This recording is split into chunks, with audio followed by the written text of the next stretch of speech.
High School.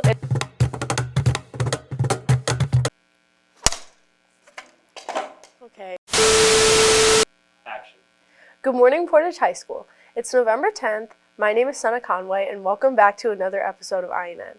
This episode has a lot of stuff in it, and one of those things is Aiden Lineberry's segment of internet culture, and that will go on at the very end, so don't change the channel. And what did I tell you guys? I told you that we would get Christmas decorations, and now we have them. And there's no more Halloween. So I hope you're feeling holly and jolly. Up first, I'll send it to Gorgeous for some announcements regarding volunteers. Welcome back to a new idea brought to you from INN. We are looking for volunteers to help out with INN. If you're interested in being part of skits, segments, interviews, or even sitting in sports footage, be sure to scan the QR code posted on the monitors. Now I'll be sending it over to Elena with the art desk.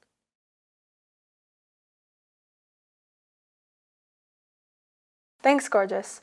On Tuesday this week, 20 of Portage High School's very own choir students participated in the All-Region Choir this year, which is put on by the Indiana Music Association. This is put on at Indiana University South Bend.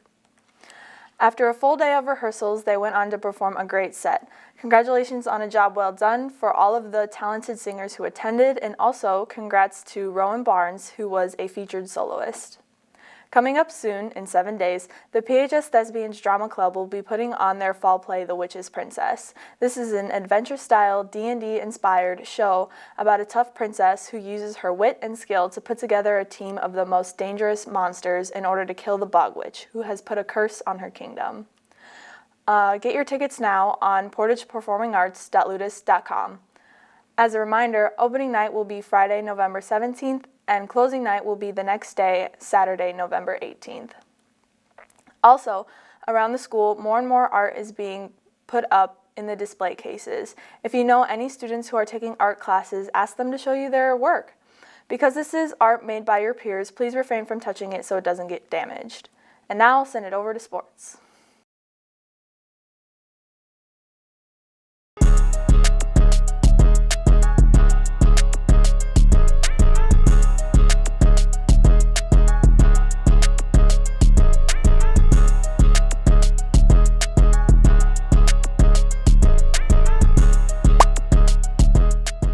Good morning, Portage High School, and welcome back to another episode of PHSD. I'm your host, Jalen Johnson, and today we'll be starting it off with basic sports announcements, followed up by some exclusive interviews by Patrick with some wrestling people. Girls basketball beat Andrean this Saturday in another blowout, final score being 24-44. Jesus. It was a great team effort with the whole team getting buckets. Peyton Wilson and Alante Wright both had 9. Ava Melendez and Evelyn Garza and Presley Wellstat each put up 8 points. And the whole team played great defense as well. Peyton Wilson having 3 steals and Sari Bond with 2 steals. And they play Hanover Central tonight at home, so make sure you come support the Lady Indians as they fight for their 3rd straight win. This is their team. Come support them. Moving on to other news. The Breakfast Club will be starting on Monday morning at 6 a.m. So if you're an athlete and you got that dog in you and you want to show us how much you want it and just feel like waking up early, then come out and put some extra work in. Or don't. I don't really care.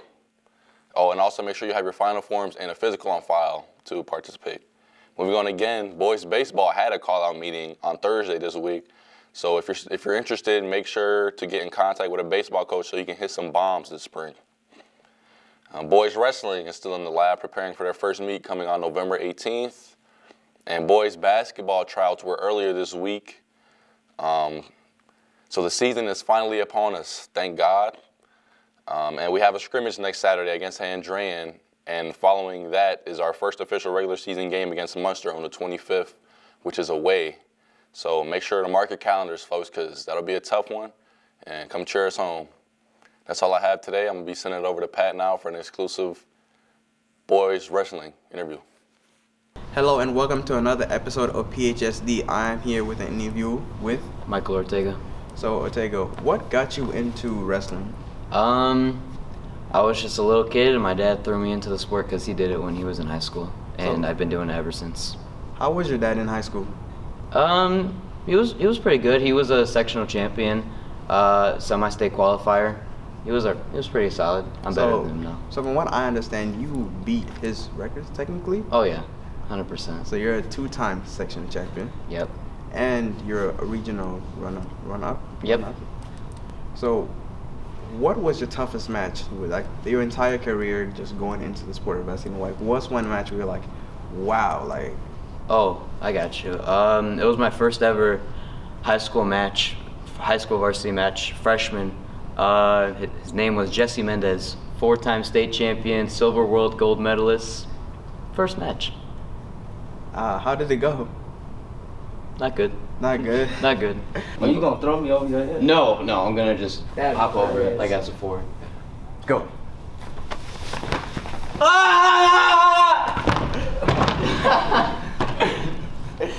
Hello, I'm here with Cameron Woods. So, from what I've heard, you are a semi-state qualifier and also a sectional and regional champion. Yes.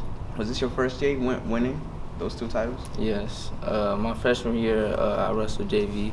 Then my first varsity year, I ended up being a sectional and regional champ.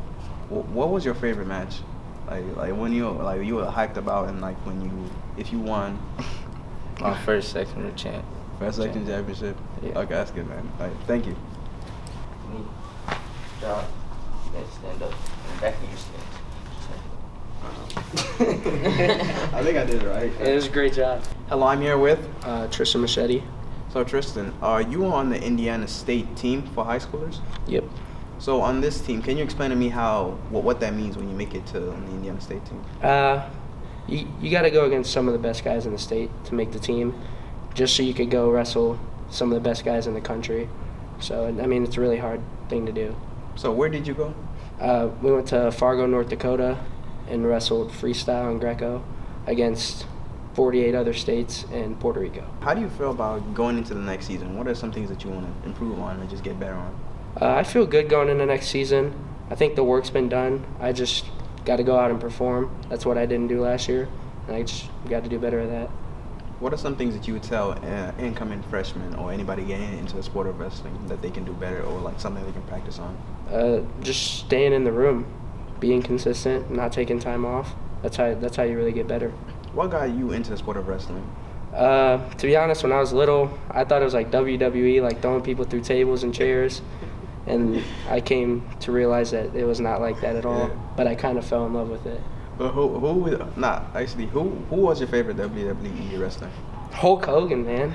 That guy's a dog. Anyway, thanks for the interview, man. Come out for the Breakfast Club too. I'm not playing. Yes.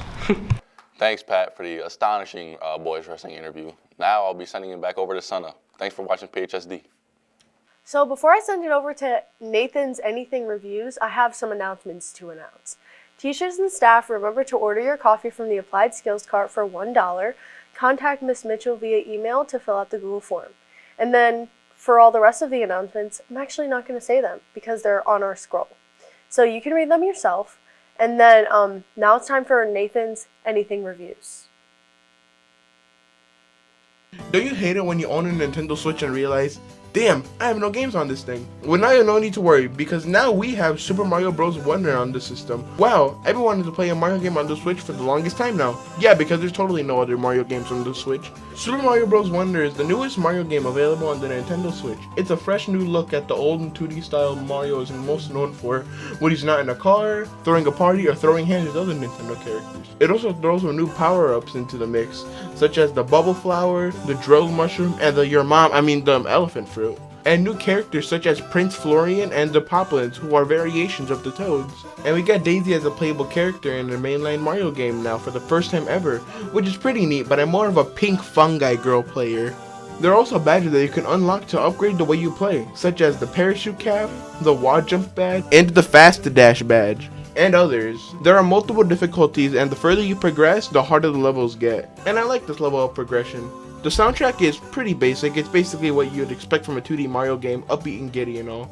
But the music is pretty good when it comes to the Wonderflower effect. Oh yeah, that also brings me to the Wonderflower effect.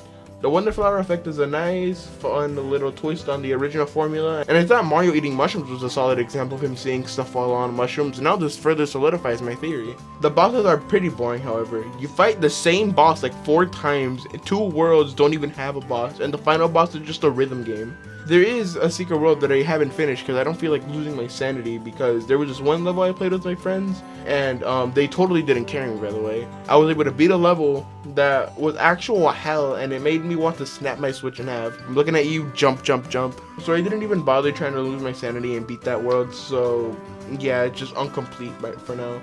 But if I were to rate the game, I would give it 8 mushrooms out of 10. It's not bad, far from that, but they definitely could have improved in other places. And without that being said, that wraps up the first episode of Nathan's Anything Reviews. And as always, don't let anyone ruin your day. It's your day. Ruin it yourself. And now it's time for birthdays. And anyone who enjoyed the A-Train rap last time, just be prepared, because it's going to happen every single time now, unless Aiden Farley slacks. But hopefully he won't slack, and you guys will have a new rap each and every week. Okay. Hey guys, I'm really sorry.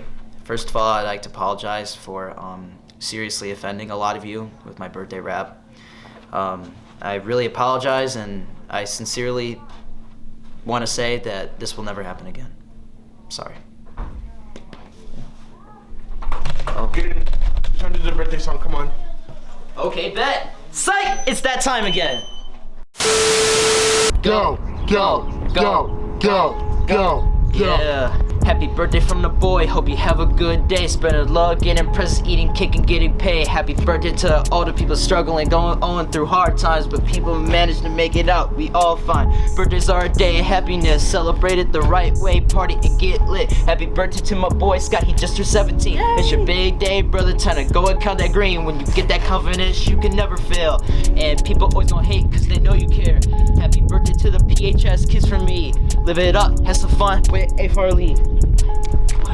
Oh, yay! Okay, that's the end. Thank you for watching INN. Remember to tune in next week for a new episode, and if you're at home, watch us on YouTube. Okay, now we have a segment of Internet Culture with Aiden Lineberry, a feature of Jody Newby.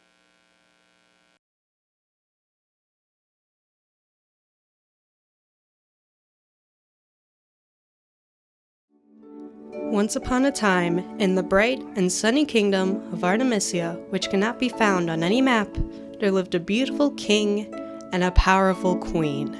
They were much beloved by their people, who regard them as the most noble, most virtuous, and most wise of rulers. And all was well with the kingdom. The land was fertile, the weather was neither too hot nor too cold, and even the cows in the field seemed content and happy. And life only improved when the queen gave birth to a daughter, the Princess Alessandra, who was not quite as beautiful as her father and not quite powerful and gifted as her mother. Did we also mention that she likes swords? Hey, that's not a sword. Whoops. Looks like we'll need more swords. Come see The Witch's Princess next Friday and Saturday, November 17th and 18th.